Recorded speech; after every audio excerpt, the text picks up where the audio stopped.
This is the last chapter on chapter 18, common drugs and their uses.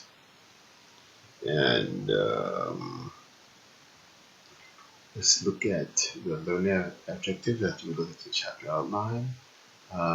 Drug names, classes, classification schemes, analgesic and anesthetics agents, anti-infectives, neuroplastics, cardiovascular agents, dermatologicals, and electrolytic agents, gastrointestinal and urinary tract agents, hematological agents, hormone and modifiers, immunobiologic agents and vaccines, muscular skeletal agents, neurological agents, ophthalmic and otic agents, psychotropic agents, respiratory agents.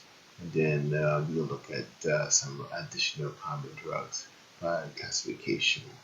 And so these are just some of the common categories that you find the most common drugs. Okay, so some of the things that you'll learn during this chapter is how to describe drugs and being able to describe how they are named and classified, be able to list the brand name and generic name for commonly described drugs, being able to identify at least one medical use for drugs commonly prescribed, identify medication safety issues for commonly prescribed drugs. Let's kind of look at thinking through, and then we'll come back at the end and answer this question. Steaming is a pharmacist clinician who just has a root canal. Physicians is prescribed amoxicillin and ibuprofen. As you read this chapter, consider what you will do in the following situation. One, why would these two drugs be prescribed after the procedures? What is another type of drug therapy that may have been used during his root canal procedure? And why would it be important for the student to start taking the amoxicillin right away? Okay, so here we're talking about drug name classes. When a drug compound is synthesized or isolated, it is known by its atomic composition, the type and number of atoms contained in it.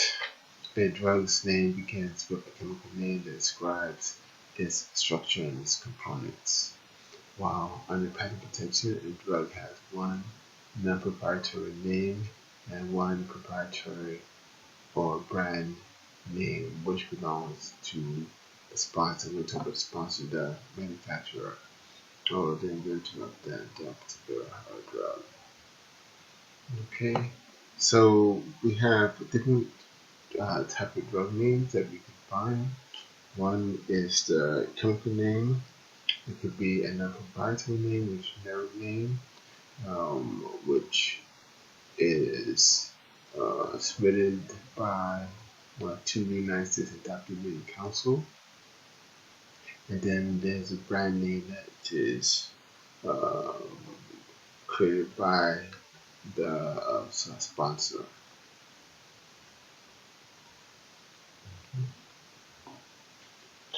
Drug names and classifications. Drug classes are group names for drugs that are similar activities or are used for the same type of disease disorder. They are commonly stem or syllables that are used to identify the different drug classes.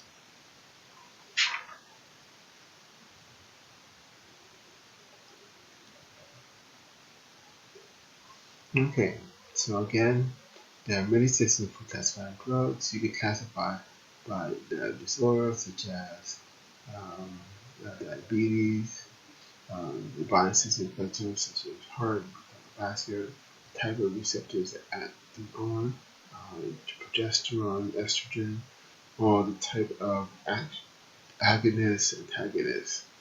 Okay. A number of classifications are based on whether they influence the parasympathetic and sympathetic nervous system. Parasympathetic nervous system is this um, what keeps you calm. Sympathetic is dealing with the flight. Hybrids can be classified whether they influence that particular aspect of the nervous system.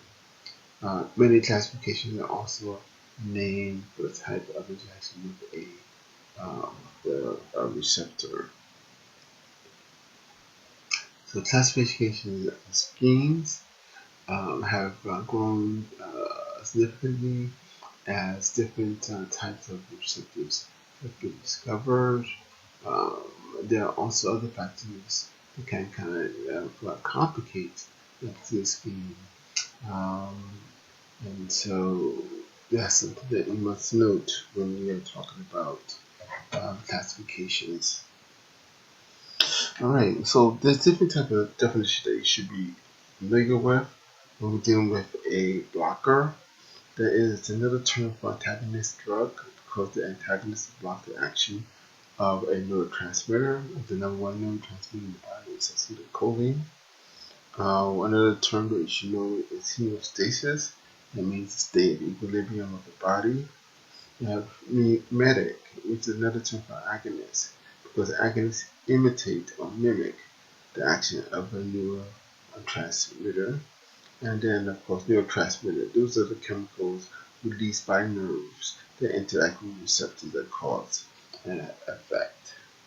Okay, so please be familiar with those definitions. Okay, again, ways of classifying drugs. It is disorder. When we talk about disorder, we talk about the type of disease. Um, Sometimes it could be some like infection.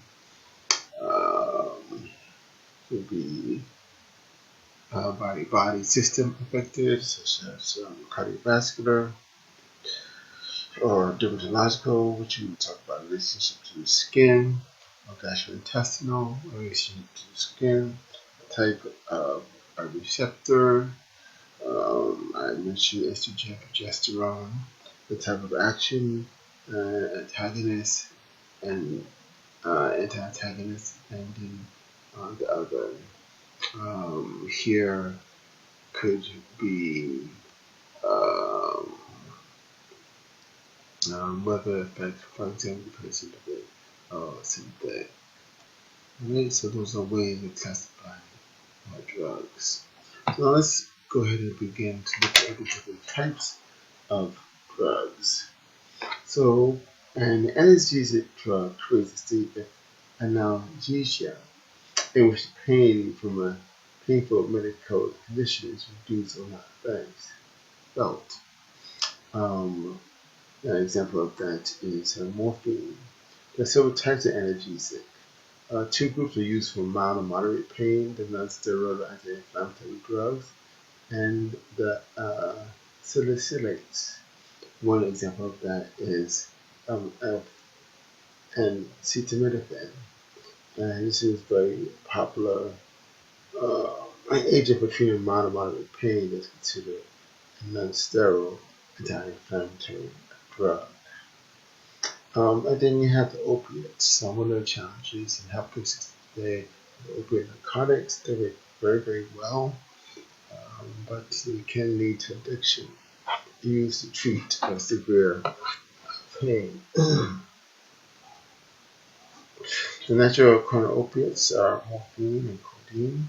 The synthetic opiates are drugs like meperidine. These are narcotic anesthesia and have a very high abuse potential. Okay. Um, so some of the common analgesic that you should be familiar with is like beer aspirin, Tylenol, which is acetaminophen, Otrivil, which is ibuprofen, and the non-steroidal anti-inflammatory drugs. And then some of the opiates are MS-Contin, is morphine, and Demerol, which is methylpyridine, and those are both opiates. Okay, so again,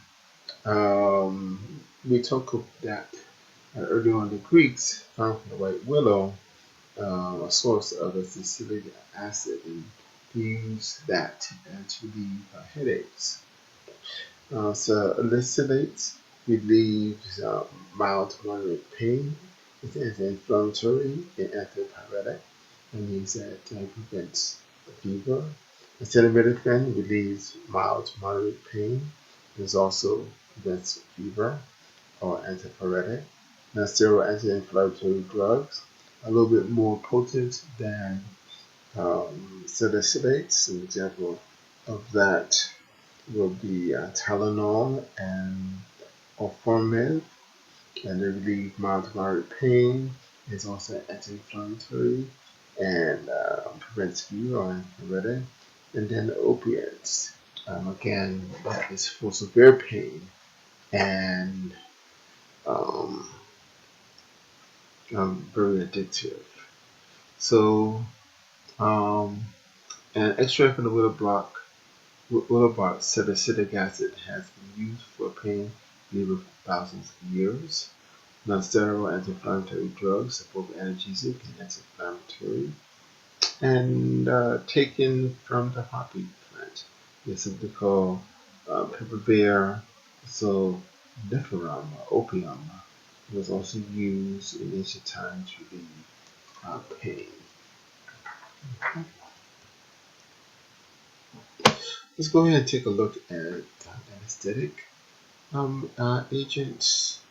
So anesthetics cause the absence of sensation or pain. We have local anesthetics, block pain and conduction from the peripheral nerves to the central nervous system, causing a loss of consciousness. So we have different types of local anesthetics. The indications will be dental work or discomfort, birth pains, and that is given as a maybe spinal epidural or caudal IV, sunburns, hemorrhoids, and skin irritations. They are grouped in different ways, such um, as esters, amides, and others. And first of all, esters. Esters metabolized by enzymes found in the blood of enzymes. Short to moderate duration in its effectiveness. And you have amides, these metabolize the liver, and then for a little bit longer acting. And then other types of local anesthetics are suitable for patients with allergies to either esters or amides. So the purpose of this particular anesthetic agent is in essence to block pain. We talked about the first type of anesthetic, which in essence cocaine. So pain is conducted from a local site to the peripheral nervous system, to the central nervous system. The anesthetics block pain conduction to the central nervous system, but they do not affect the CNS. So the patient remain conscious. General anesthesia block pain cessation by depression of CNS, causing unconsciousness. And some of the drugs that you should be familiar with is like Novocaine, another name, generic name is cocaine, that is ester. Xylocaine, another name for that is lidocaine, that's MI. And Sucrets, or glycinate, and that will fall under the category of other. We will continue to talk about anesthetic agents in the next section.